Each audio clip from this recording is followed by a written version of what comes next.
Olha aí, né, pessoal? Aquela questão da legislação, da regulamentação sobre motoristas de aplicativos e também de entregas, né? A questão dos motoristas de aplicativo já está mais adiantada, a questão das entregas ainda continua um pouco aí no debate e tudo mais, só que isso tem causado uma série de repercussões aí na sociedade em geral, nos debates públicos e na grande mídia, é claro. E eu trouxe essa notícia, que é essa reportagem do pessoal do site Poder 360, que particularmente eu achei muito curiosa, eu diria, porque ela traz uma manchete, eu diria, enganosa, né? Regulamentação dos motoristas de aplicativos divide opinião de especialistas. E quando a gente lê o texto, nós descobrimos que eles entrevistaram dois especialistas. Sabe quantos motoristas de aplicativos foram entrevistados para chegar nessa opinião média aqui?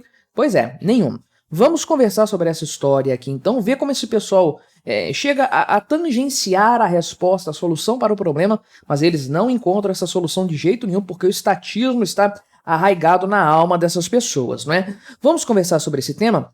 Mas antes, não se esqueça, deixe o seu like, o seu comentário neste vídeo, se inscreva no meu canal se você ainda não for inscrito, considere se tornar membro patrocinador do meu trabalho, com valores a partir de R$ 1,99 por mês, você me ajuda bastante dessa forma. Pode ter certeza disso, né? Então, esse texto foi enviado recentemente aí para o Congresso Nacional, vai ser alvo de debates e tudo mais. O texto que trata do Uber, do 99, esses aplicativos aí de transportes, né? A questão do texto do iFood, dos aplicativos de entrega, ainda não ficou plenamente definido, o governo não chegou num consenso com as empresas ainda, né? Então, aqui os especialistas tratam desse tema aqui, opinam a respeito dessa história, de acordo com o pessoal aqui do Poder 360, e aí a coisa começa a ficar um pouco curiosa, né? O primeiro especialista consultado aqui pelo pessoal do site foi o juiz aqui, qual que é o nome dele? Guilherme Guimarães Feliciano, que é juiz federal da primeira vara do trabalho de Taubaté, no estado de São Paulo, e professor do Direito de Trabalho e da Seguridade Social da USP, né? Tudo que vem de Taubaté a gente já pensa, será algo engraçado, né? A grávida de Taubaté, o parkour de Taubaté, né? Enfim, especialista de Taubaté, talvez, eu acredito que sim. A questão é o seguinte, pegaram um cara da Justiça do Trabalho, beleza, é especialista em Direito do Trabalho e tudo mais. Vamos lá. Justiça do Trabalho, a gente sabe como é que ela funciona aqui no Brasil. Aliás, só existe isso aqui no Brasil, uma coisa impressionante, uma justiça inteira só dedicada para o trabalho. Mas como que ela funciona na prática aqui, na real, no dia a dia? Ela não é justiça, ela já pressupõe o erro do empregador. O patrão está sempre errado, basta decidir em quanto que ele vai ser condenado, né? Os caras já entram derrotados aí na Justiça do Trabalho, que obviamente, portanto, por definição, é um tribunal de exceção, uma vez que já tem uma parte derrotada e só vai se definir a pena a ser imposta a ela. Ah, mas não é bem assim a coisa. Bem, é assim que a Justiça do Trabalho de São Paulo entende, porque algum tempo atrás já referenciei esse texto várias vezes, os magistrados ali, né, os desembargadores da Justiça do Trabalho lá em São Paulo fizeram uma nota, uma carta pública, um texto, reclamando de um corte no orçamento que aconteceu certa vez, dizendo que isso enfraquecia a Justiça do Trabalho, que na concepção deles era um poderoso instrumento de distribuição de renda. Olha só, Justiça do Trabalho é um poderoso instrumento de distribuição de renda.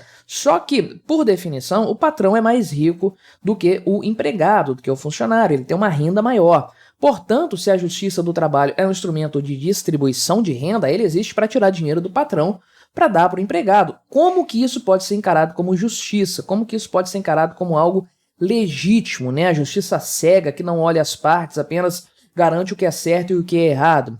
Faça-me o favor, né? Mas, então, voltando aqui à opinião do especialista aí, ele disse o seguinte, que esse erro, aliás, esse texto do governo errou em duas partes, ou pelo menos em duas partes.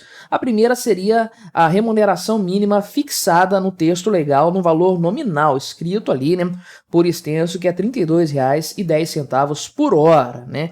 Sendo que isso aí já vai embutir todos os gastos que o motorista vai ter pelo seu trabalho, aí, gasolina, manutenção do carro, pedágio e tudo mais. E ele trata isso como sendo uma falha porque, por exemplo, o preço da gasolina aqui vai mudar bastante, né?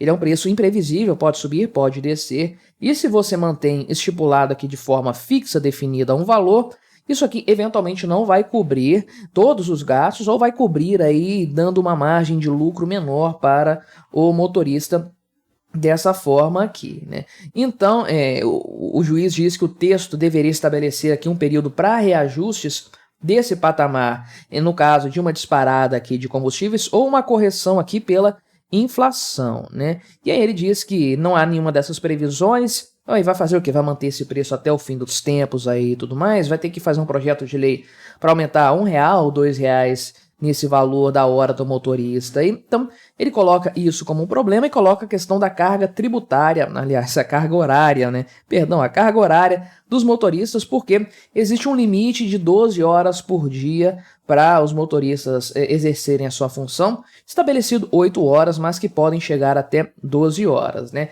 Então, ele afirmou o seguinte, que nenhum motorista profissional hoje pode dirigir mais do que 12 horas consecutivas. O limite legal é 5 horas sem fazer paradas, né?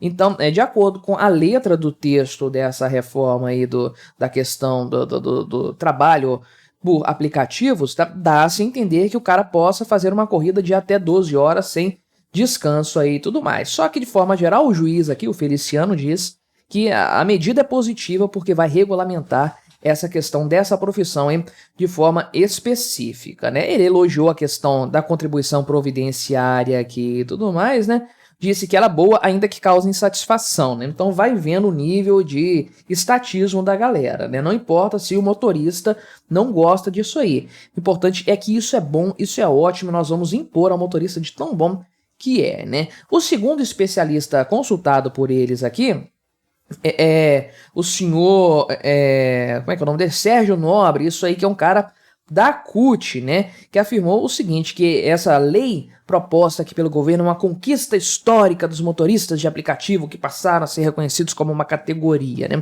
Fala sério, meu amigo, eu não quero ser reconhecido como categoria nenhuma, eu quero ser reconhecido como profissional que eu sou, meu trabalho ser valorizado pelo que eu faço, não porque eu pertenço a uma categoria X. Que coisa, pensamento antiquado, né? Uma coisa absurda. Ele falou que essa medida aí não é perfeita e que não poderia ser, mas é o primeiro passo aqui, de fato, para conseguir novas conquistas. Nas palavras dele, é um acordo em que os trabalhadores partiram do nada, sem nenhum tipo de proteção, nenhum tipo de regulamentação, né? Isso aqui vai servir então para fortalecer a classe dos motoristas ao longo do tempo aí e tudo mais.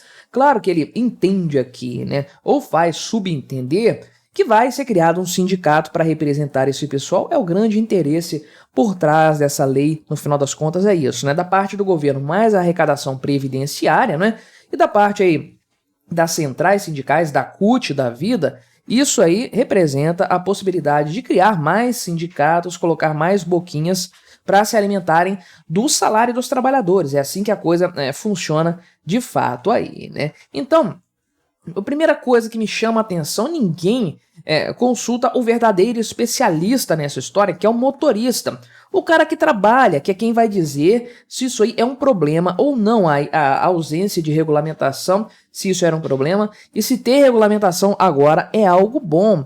Como que vai botar um juiz aqui do trabalho para dar opinião sobre isso? Um cara da CUT que nunca dirigiu um carro de aplicativo aí, para opinar sobre isso. Por que não perguntar a opinião da categoria, né, da classe, como eles gostam de dizer? Por que não perguntar a opinião dos motoristas a respeito dessa legislação, né? Fica aqui clara, evidente, a intenção da grande mídia de embarcar nesse discurso aí, fundamentado tanto no interesse do pessoal da Justiça do Trabalho, que eu já disse que é um pessoal que não pratica a justiça de forma alguma, né? E o interesse dos sindicalistas também, que querem avançar sobre mais uma área. Pensa só, pessoas trabalhando sem uma representação sindical, sem ter que pagar imposto sindical, taxa negocial, contribuição assistencial. Não, tá errado. Isso aí temos que proteger os trabalhadores, né?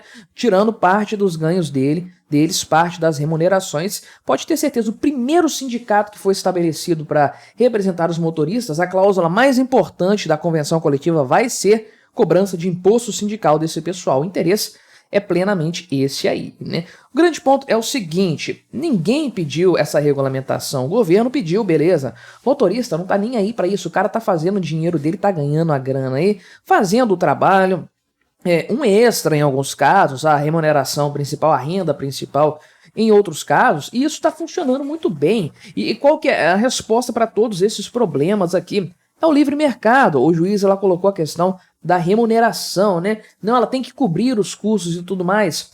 Isso já acontecia, o livre mercado já fazia com que os preços, inclusive aqueles que chegam, os valores que chegam para o motorista, fossem razoáveis, né? O cara não vai dirigir tendo prejuízo, ninguém faz isso.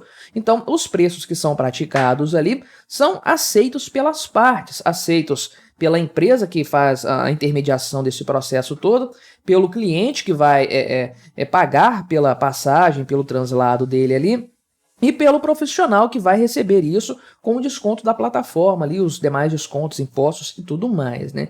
Tava ótimo até então para esse cenário aí para todos, né? A coisa tava ótima, andando de vento em popa. Qual o problema? Cliente satisfeito, motorista satisfeito, a empresa ali ganhando o dela, todo mundo trabalhando de forma voluntária. O cara não tá satisfeito com as condições, sai da empresa, vai trabalhar com outra coisa, mas não, o pessoal não vê, o governo não vê essa possibilidade, as pessoas agindo sem a intervenção do governo, não pode, vamos ter que intervir, vamos ter que criar confusões, e aí, é claro, a nossa mídia amiga, camarada, vai vir em nossa defesa aí para argumentar em nosso favor, chamando especialistas aqui que nunca dirigiram um carro de aplicativo na vida, mas que se sentem aí no poder, na capacidade de opinar sobre a vida alheia. Mas o que você achou dessa história? Colabore com o nosso debate, deixe o seu comentário, se inscreva no meu canal se você ainda não for inscrito e até a próxima.